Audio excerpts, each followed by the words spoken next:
this thing on? Because it's getting ready to be on. Hello, everybody. Welcome to the Bell Ringer podcast. My name is Greg. Your guest name today is Ben Bissell. He's the Executive Director of the Westminster Economic Development Initiative. You'll hear us reference it as WEDI, which is the acronym throughout the podcast.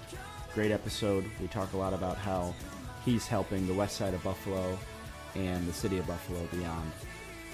And we talk about the economic development ecosystem in Buffalo, which is really important for folks outside our region and even inside to understand and grasp a little better. So I hope you enjoyed the episode. I sure did.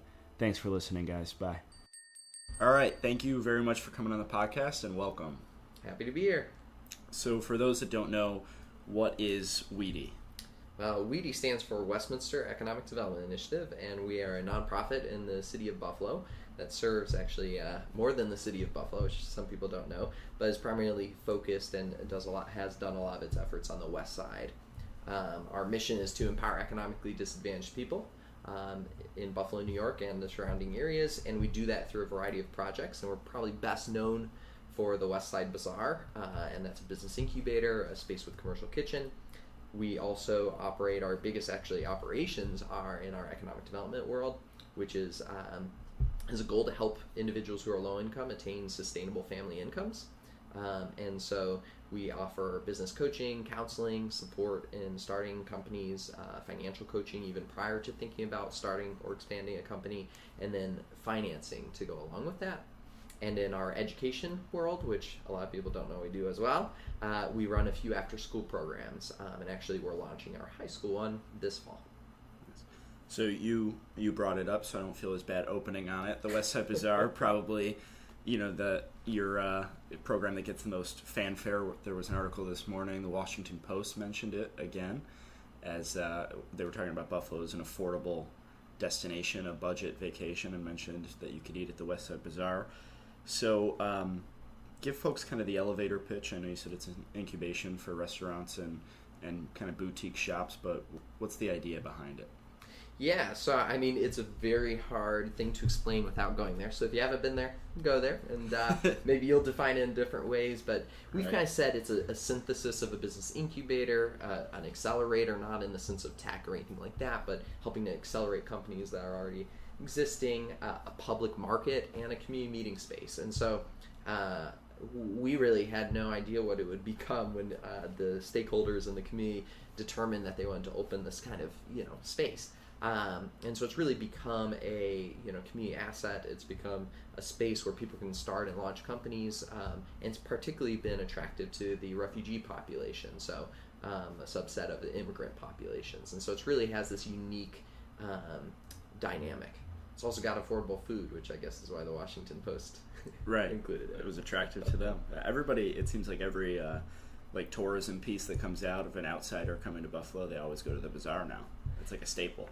Yeah, I think it's it's pretty wild. I think it's great that they do include it. I mean, it's 3,200 square feet of space. Not that everyone knows that, but I mean, it's tiny. It's 8 by 6 square feet booth of space. So you move to the right, you're out of your space. You move to the left, you're out of your space. So it's quite tiny, but it's this essentially hole in the wall space that the community has taken ownership and really thrived there. Why do you think it's been so successful or seen so much fanfare? Who knows? Now, I think the individuals who run the businesses there are authentic. They're from the community. They cook excellent cuisines that you can't find anywhere else. They sell products that you can't find anywhere else. And it has, I think that's the attractiveness. I think it's really grassroots, and that's, been our organization for a long time. And so that authentic feel, that, it's just reality. And I think part of it is due to a lot of the conversations happening at, national levels and local levels in terms of refugees and immigrants. And that's really, the West Side Bazaar has become a focal point of the thriving potential of community members. Yeah, so you mentioned the refugee population and the focus for the West Side Bazaar. And obviously you said, a lot of your work has been focused on the West Side. What do you think that diversity in that community, what benefits does it bring to our city and our region in general? Yeah, I think our world is globalized, so whether we like it or not, we interact all around the world with individuals from all different cultures, communities, thoughts. The internet has allowed everyone to share those thoughts, but I think I live on the West Side. I live very close to Grant Street, in between Grant and Niagara, and I personally think the diversity brings unique perspectives, great and excellent food. It brings a sense of the cultural diversity of the world right here at Buffalo, and so I think that the being able to have diverse communities just brings a more, it's like you wouldn't want a one color tablecloth. You'd prefer a mosaic of different things. So I think that's kind of the comparison I would give, is that we could have the most boring world where everything is exactly the same, or we could have a world where people have different ideas of how to approach things, and we can just let that flourish. So that's one of your big initiatives, but you do so many other things, and Buffalo Niagara as a whole, we have a large economic development ecosystem with a lot of different players. You play a large part in community development and small business development. Which businesses do you think are best suited for your support, your organization's support? Yeah, so a variety. So mostly it's the micro businesses, those with 5 or fewer employees. That's not always the case. Oftentimes there can be companies that are small businesses up to 100 employees. But our support is very much at the initial stages, so startups, and particularly slower growth startups, not the ones that can immediately get $5 million because they want to compete on a national scale, but the future rich products, the future small businesses that grow steadily in our community. And so I think it's the companies that fit that profile are best suited to talk to us. We do encourage anyone to walk through our doors. So if we seem like a open and inviting space and someone wants to explore and determine whether it's appropriate situation, we invite them to come through our doors and talk to us, and then we'd refer to others like you if it makes a lot more sense there, although they'd probably be able to go directly to your organization.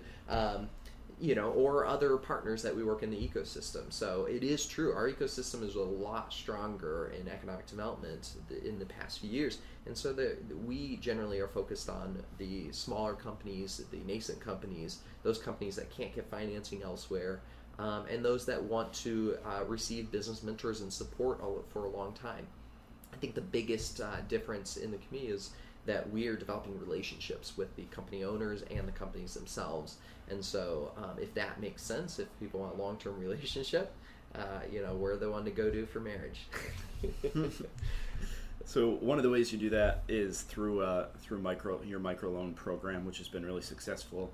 I read on the website that I think it was 88% of businesses are still operating within 7 years of receiving a loan. I guess go into that process a little bit, and how do people apply, and how much can they get, and some things like that.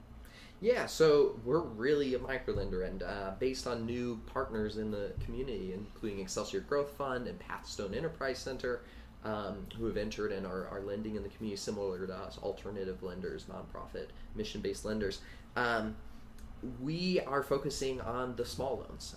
We're focusing on really individuals who need a small amount of capital or are unable to access a larger amount. And the model, so we'll go up to $20,000 ourselves, but we can partner with agencies and go up to over $100,000. So what we'll do is, if somebody really is testing the waters, or maybe they've been denied somewhere, or they're maybe nervous of going to another bank or other lending institution, we will partner with them to figure out what the best opportunity is. The benefits of our approach to lending is we actually have readjusted and have a new model that we're unveiling, which hopefully will turn into fast turnaround times and things like that, which we're progressing towards. But it allows us to offer a smaller amount, but then do step-up lending. So we offer a smaller amount, but then people can come back to us pretty quickly and get another amount. And so it's really tying in close to that business and helping them grow without encouraging them to take wild amounts of risk and then go bankrupt.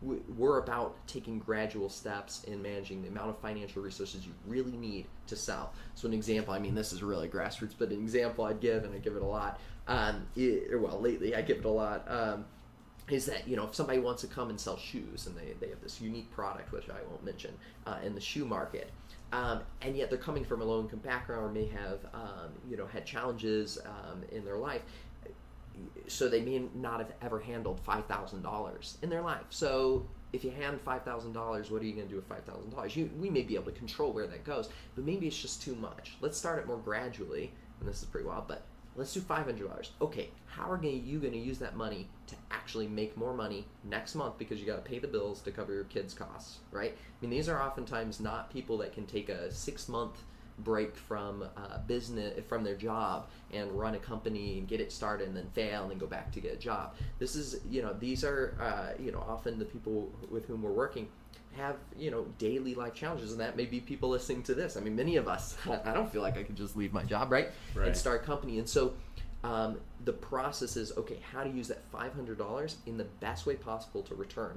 So brainstorm, what would you do? Well, if I were you, I'd buy $500 worth of shoes and sell them. Right.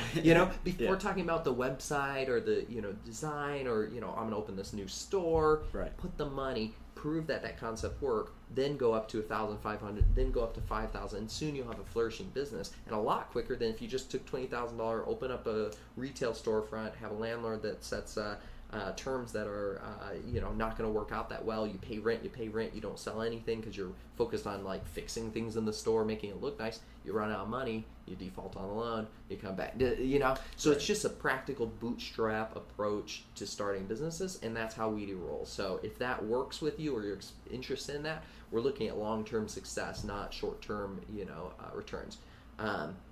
So that's kind of our space in the market. Are there industry requirements or preferences on your part for businesses coming to you? No, actually. We actually have a pretty flexible requirement because we tie it, we'll mitigate the risk through the size of the loan as opposed to industry. We do have limitations, but no one's even close to them, and we would notify people if they came and had too much in one industry. What is probably good to note is we have a lot of people interested in starting restaurants, and we will help people start restaurants for sure. But basically the way we're approaching it now is we're encouraging people to consider the expansion of the West Side Bazaar. Not that I can go much into that. You're smirking. We're encouraging people to consider that as well as some other projects we haven't even unveiled. In terms of how we would help them succeed there, because restaurants 60% fail, right? You could pull out different aspects of the data. The latest I've looked at, 60% fail within 3 years, 90% in 5. So does it really make sense as someone who is trying to build a sustainable family income to do a restaurant? Well, maybe through the bazaar, because month 1, you're making money. So how do we offer more opportunities that mitigate the risk of owning a restaurant by sharing the equipment, sharing costs with other vendors, sharing the natural people who already show up at the bazaar, and if a new booth is there, they'll say, yeah, I'll try that out. Right. So what success have you seen in the companies that you're lending to? I saw something like in 2015 and 2016 from my notes that I have, they created 96 jobs and retained 127, and I know that's from 2016, 2 years ago, but how successful has the program been? Yeah, so we're always surprised at how successful, because you'd think, microlending, you're handing somebody $500 and they're creating a job. I think some caveats to note, and I think it's important for people in the industry to know the differences, right, is how do we define jobs, right? So we do count the owner as a job in those numbers. And actually last year, we're getting more and more accurate with our jobs data, because you're playing from 2015 and 2016. But it does create multiple jobs because, we're working with startups, so they're at least creating one job if they're startups. We also work with existing businesses. If you're going to grow your company, you're going to create a few other jobs. So I think in terms of job creation and retention, it's pretty successful. I think our more up-to-date data that we have is approximately $2,500 is the amount of loan capital that we provide to create a job. So if you're comparing with other job stats, that's pretty wild. Now, let me also note, that's not, and I'm looking at your stats here on the wall, that is not the jobs you're creating through your work. We communicate this to funders all the time. This is someone who may be going from $10,000 to $30,000. This is not necessarily a living wage, and we encourage people to recognize that. I mean, we work primarily in 14213, one of the most impoverished zip codes, if not the most. I think Buffalo Business First showed that it was the most impoverished zip code and shared that. So we're working with moving somebody up that ladder, that next step, not necessarily creating the next 50, 60,000. That's why we need multiple agencies working on this, because what we'll do is create a job that's moved somebody from $10,000 to $230,000, or someone who's unemployed and to receiving government benefit to $10,000, and then to $15,000, and then to $30,000. So creating jobs is somewhat easy for our organization to do, and retaining those jobs is also easy, as you mentioned earlier, stat of how many companies are still in operation. But the vision of what you see when you walk into the company is going to be very different than what you see from 43 North or what you see from Invest Buffalo Niagara. And so there's a unique approach to that. And so that's why we fill that space of saying we're really, alleviating poverty, helping to create future assets owned by individuals in our community who, may never have access to the same level of assets as others. There's many data showing that the populations with whom we work often 20, 40 years down the line have, an average $5,000 in assets. I mean, Boston had a recent study that showed Caucasians at, $200,000 of net assets, and the rest of the population is hovering between $8 and $10. So, this is about creating long-term health, and most of the people with whom we work, who are in certain age demographics, the reason they do this is for the future of their kids. And I think that is the reason many people start companies that have been here in Buffalo for a long time. They're thinking about the future of their kids. And so those are the types of companies we work with, and that, I think, is the success that we're able to see. So you mentioned earlier, your grassroots approach, and one of the benefits of your organization is being able to meet these people personally and help them. What kind of educational tools are there for companies to help succeed, other than just, here's the microloan, like you said, what are you going to do with that money? Yeah, and that's where most of our resources go, and that I will tell you straight up, that's my personal biggest passion in our economic development program. Because the key in a lot of programs is the financing. Everyone's like, yeah, I want to invest in a company, and I can't wait to see it return, 20% right. every year for the future. And, there are companies that do that. Our goal is really to develop people and develop people in business ownership positions. So it's not only develop people so they can work for the man, quote unquote, right? So that is one option. There are programs that do that. I know Steve Tucker, you talk to, we're doing programs like that, and those are needed. What we want is a higher ideal. We want the person who is willing, those who are willing to not to work for themselves and then own future assets, so then they can transform their community. So we have an example of people that start out with a laundromat and have moved to a bottle return company. I mean, these sound grassroots, right? Who is dreaming of being the first Burmese millionaire in Buffalo, and what that does, it's not about him being a millionaire, it's about that community then accessing the resources that now he has as the first millionaire. Sun Restaurant in the Burmese community, right? They have stabilized an element of that community. They can sponsor events that people are throwing. So it's this future idea of saying we need people like that within all communities. I mean, in Buffalo in general, we need future rich products, people that will stay here when they can choose to go headquarters somewhere else. And so that's part of our approach. I may be getting off topic. I don't recall the question at this point, but yeah. No, that's exactly it.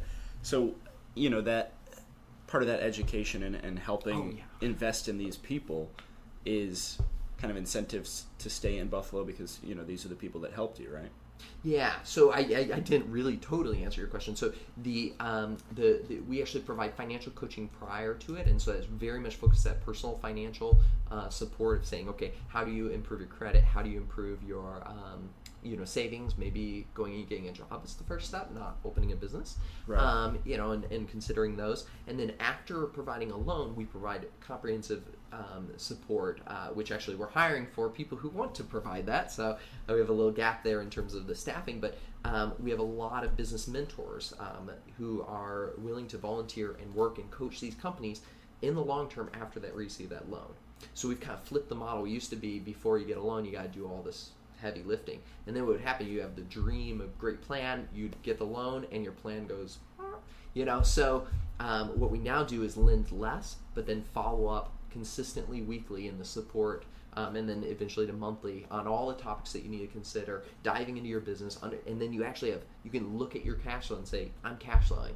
Or you can look at your cash flow and say, oh my goodness, I'm not cash flowing. What do I do? And you can adjust midway. And that's what being a business owner, particularly an entrepreneur that type of entrepreneur, you have to adjust, you have to modify. And if you're coming with limited resources, limited connections, and things like that, one small mistake and you're out of business. What's one or two of your favorite success stories from the program? Yeah, so now I don't know my personal favorites. I would have to think about that more. But I can think of our Entrepreneurs of the Year award, that Rich Products Entrepreneurs of the Year award that we offer each year, and one is that bottle return company. I mean, I really do like it because it's real. It matches with the skills of the community, and it's created a lot of jobs, and it's really addressed an interesting need that you just wouldn't think about. So like you have 483 North and other pitch competitions and things like that identify those companies that are filling a gap in a larger marketplace, in $1 billion industry, right, or whatever.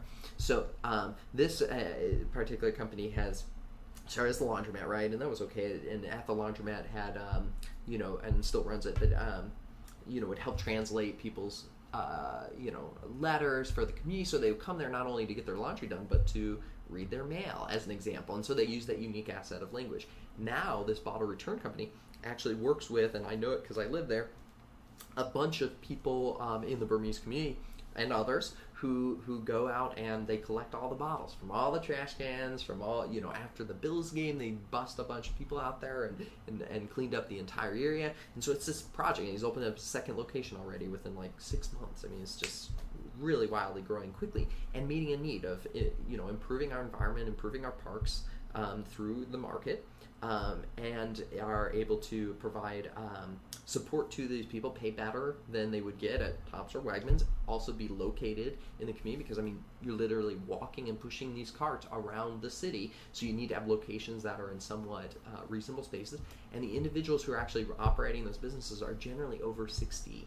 And the subcontractors that are working generally over 60. They're already doing it, and that's their primary level of income, and they're not going to be learning the English language. They're not going to be going out and getting a job. So they're actually being productive members of society in that particular industry. And so it's a really unique model. He actually provides food, incentives. He provides what he can to support the individuals who are bringing the bottles. So he kind of has this comprehensive approach.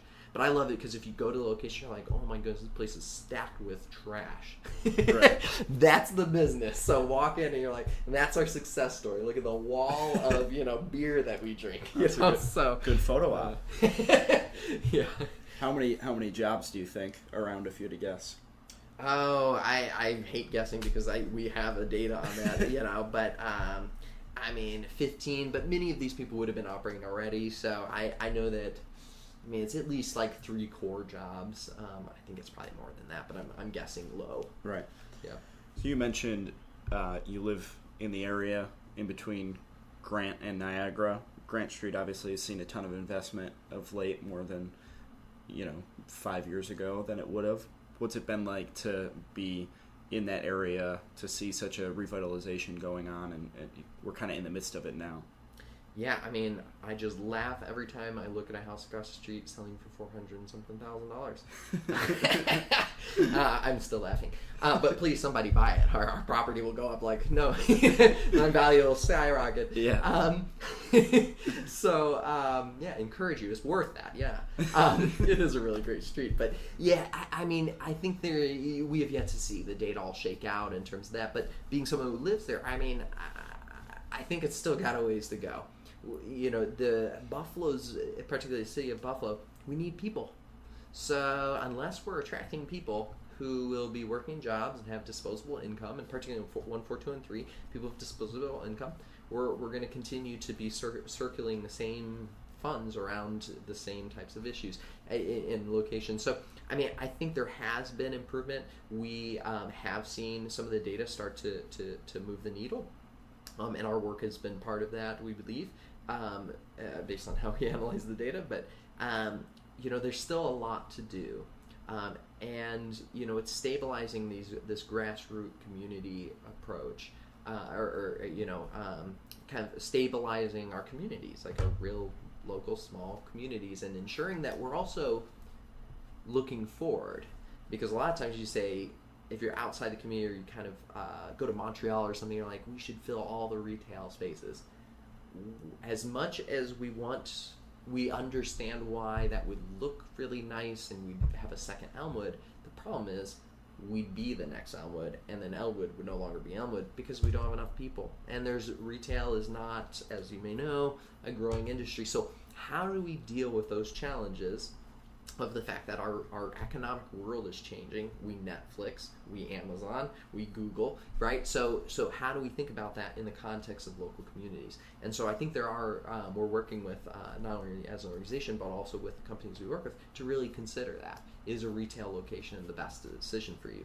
Generally found it's often not. It actually puts more complications, it's huge expense, and it's challenging. So how do we face that dilemma? So yes, there is a lot of investment. I think housing and providing, the work that you're doing, providing these larger scale jobs, are core to revitalizing our community. Right, and we're in the middle of it. By no means is it, we're not at the finish line.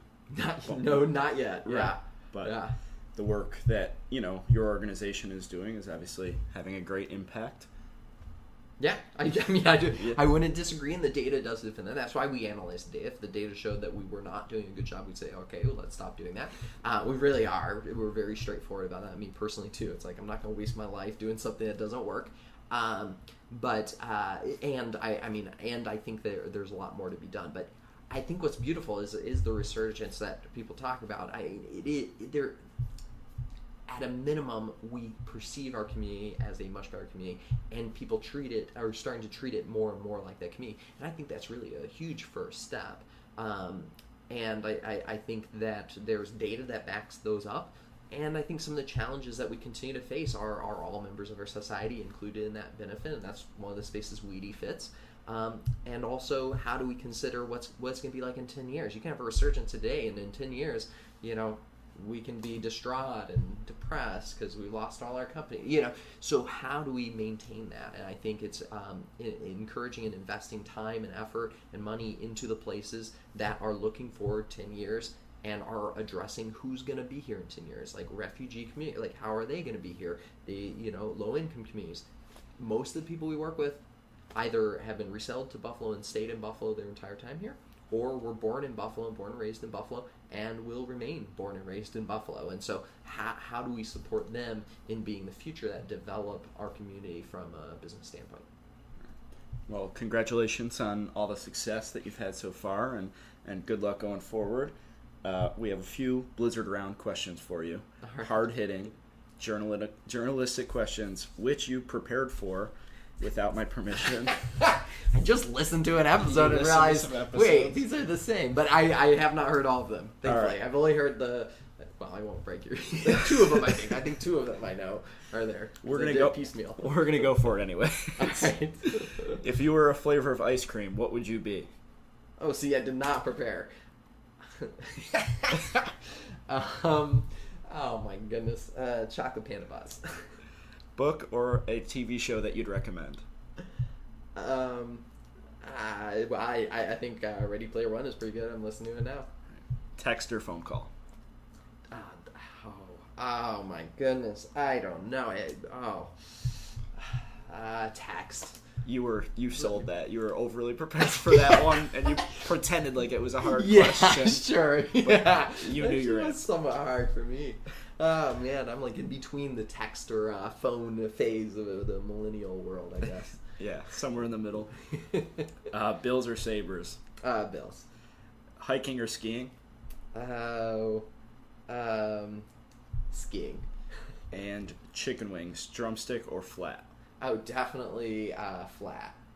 You can pick it apart piecemeal and just, yeah. I want to do a tally, go back through the episodes and do a tally of who said what for that question, and see if there's like a consensus and then tell or a Duffs percentage. and tell them they need to totally, start throwing out the drum. No, that'd be horrible for our Terrible. And I'd be chicken sad. population. Oh, you'd be sad. As a drumstick yeah. guy. Plus, yeah. I mean, yeah. If I don't win, Right. Ooh, that would be bad. You like drumsticks? Oh, Big drumstick guy. oh goodness. Yeah. Oh. Well, thank you very much for being on the podcast. I had a good time. Thanks. All right. Thank you.